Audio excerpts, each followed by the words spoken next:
a very meaningful process. Obviously, some of the points are still debatable, but we are hearing some reassuring signals from inside the committee that things are moving in the right direction. Again, we're faced with some questions or controversy regarding the famous Article 2. Yes. Do you think this article should be changed? As a matter of fact, I predicted, and I said that even before the committee was formed, that what will happen is some sort of a rephrasing of Article 219, which is actually an interpretation of Article 2 in a manner that is more meaningful.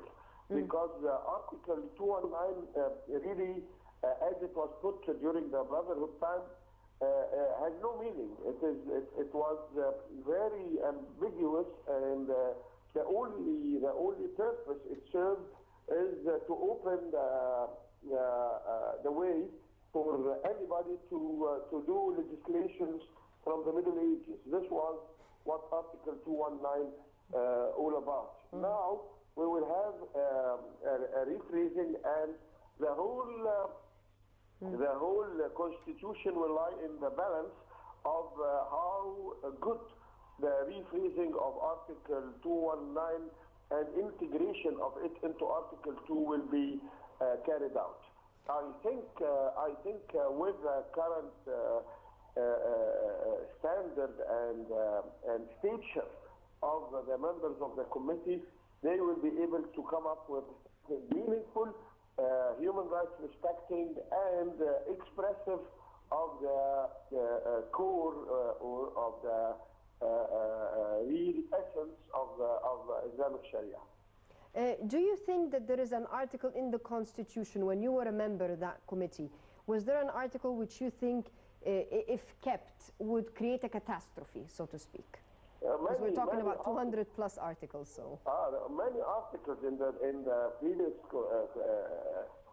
constitution were really catastrophic. There was an article that said there is no punishment except by constitution or a constitutional or legal text. Now, punishment or penalties by law should only be restricted to a clear law. Constitutions on themselves cannot be a basis for direct penalties. If you keep an article like this, any judge will say this person have breached Sharia, have breached the principle of Sharia, and therefore I will flog him or I will stone him or whatever. And he will say there is a constitutional article saying that the society, and that was present in the previous constitution of the Brotherhood, that the articles were really catastrophic.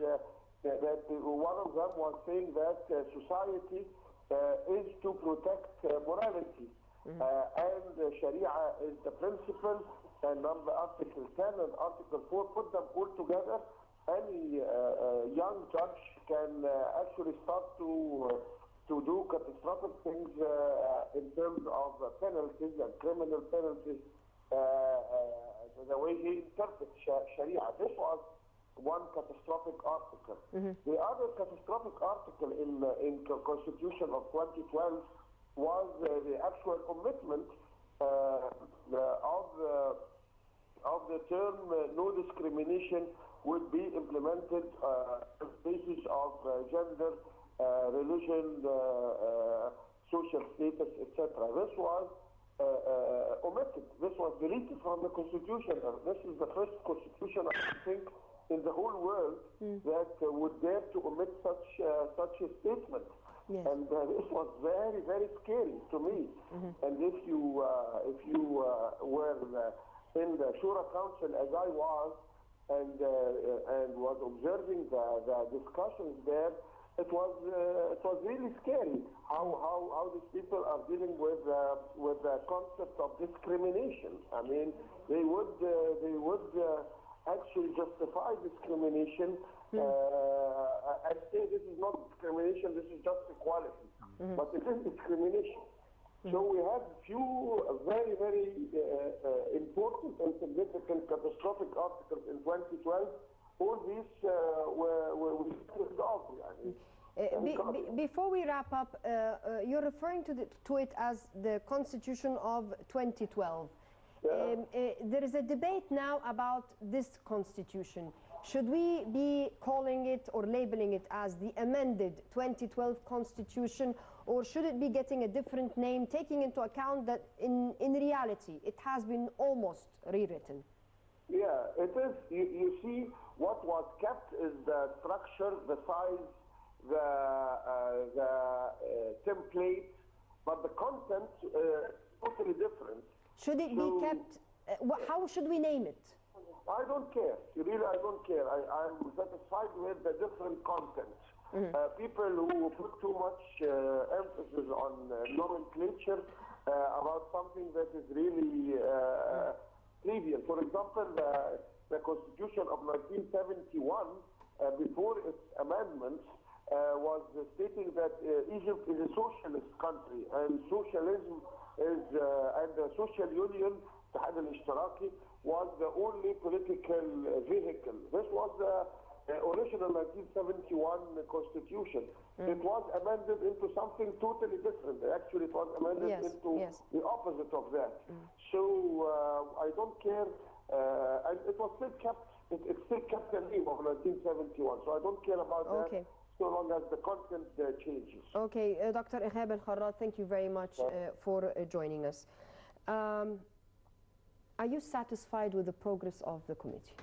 Yes, overall we are very satisfied with the rate that they're going at, and what we have actually seen is quite impressive, that they can actually have healthy discussions. And all the debate going on, whether around Article 2, Article 3, Article 219, all this debate that's going on. It's not scaring you? No, I think it's quite healthy actually, because all this diversity and all this debate gives more room for maneuver, and is actually reflective of the Egyptian society as a whole. Okay. Therefore, you can have a very broad constitution that actually is inclusive of all Egyptians this time around. So the only thing that actually, I don't want to use the word worry, but it actually gives me a bit of some jitters, is that the voting is going to be secret, and only for the 50-member constitution, without the different committees of the Constitutional Committee being present. And I don't see the reason for that. I am still to see a justification for it. Maybe when they do come out with the justification, it is still under discussion. But when I do see the justification, so you think maybe voting should be convinced. out loud? I think it should be out loud and open for everybody to see. For transparency. For transparency reasons. And I don't see that it is a controversial constitution, because it's not. It's a very, very transparent, very open, very inclusive constitution that should pass by a massive majority within the Constitutional Committee of 50, or the Constitutional Committee of 100, which includes the different subcommittees as well. So I think that the broader it is, the better. Obviously, they do have other reasons, which I've yet to hear. We will be voting on December, or not voting, but they should be finished with the draft by December. Early December. Well, it was said December the 3rd, the spokesman of the committee, Mohamed Salmawi. Do you think that, will we be able to vote? To we go definitely out there will vote. Will we be allowed? By hook or by crook, we will go. We will vote. No terrorist organization can stand in front of the whole Egyptian people. The Egyptian people. This was basically my question. Yes, the Egyptian people have stood up to this organization before, and if it takes up, if they do take the same path again, they will stand up to the same organization again. And this time, it will not be as peaceful. And the Muslim Brotherhood should know by now that whatever they're doing, whether it is attacking innocent civilians, whether it is killing children in weddings, whether it is planting car bombs in front of the governorates, whether it's bombing different police sites, whether it is attacking attacking prisons and opening up prisons, whether it is attacking military facilities or stealing weapons, they cannot win this war because this is against the whole Egyptian people. So it is irrelevant whether they try or not to prevent people from voting, because people will go and vote. A final question before we wrap up, and that is with regards to the fact that people are deliberating. You know, lawyers have to complicate things. This is their job. But some have raised an important argument, which is the government which issued this constitution, the 2012 constitution, has been ousted, dissolved, removed, any whichever expression you want to use, and thus their constitution has been annulled or should be non-existent. And if we amend something which is supposedly has been annulled or non-existent, then we're basing something on something that does not exist or something that is illegal.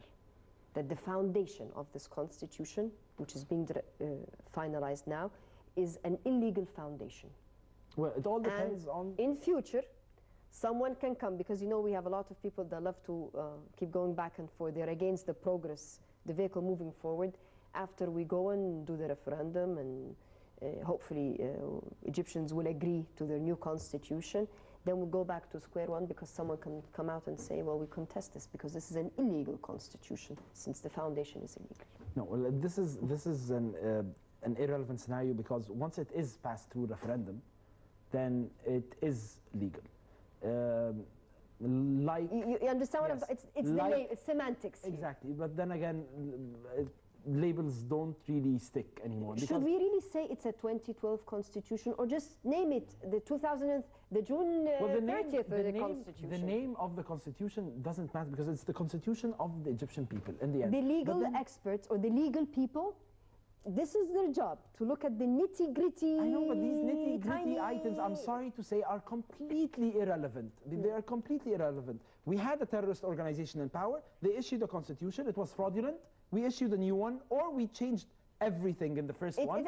It's almost 100% change. I know, and it doesn't matter what we call it. When it passes through referendum, it is the Egyptian people's But it doesn't hurt to change the name just in case. Well, no, it doesn't hurt to change the name, and it doesn't matter if we change it or not. Honestly, like my good friend said, I don't even care if they change the name or not, as long as the substance or the content of the constitution itself is representative of the Egyptian community as a whole.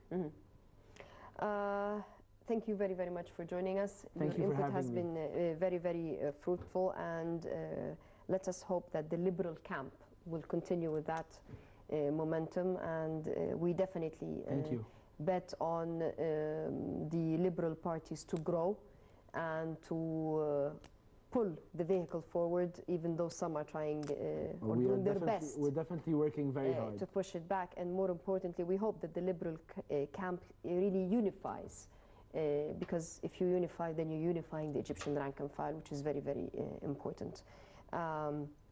I'd like to thank you very much again for joining us. I'd like to thank you, the viewers. Again, we extend our deep condolences for the tragic incident and incidents which have been taking place over the past few days.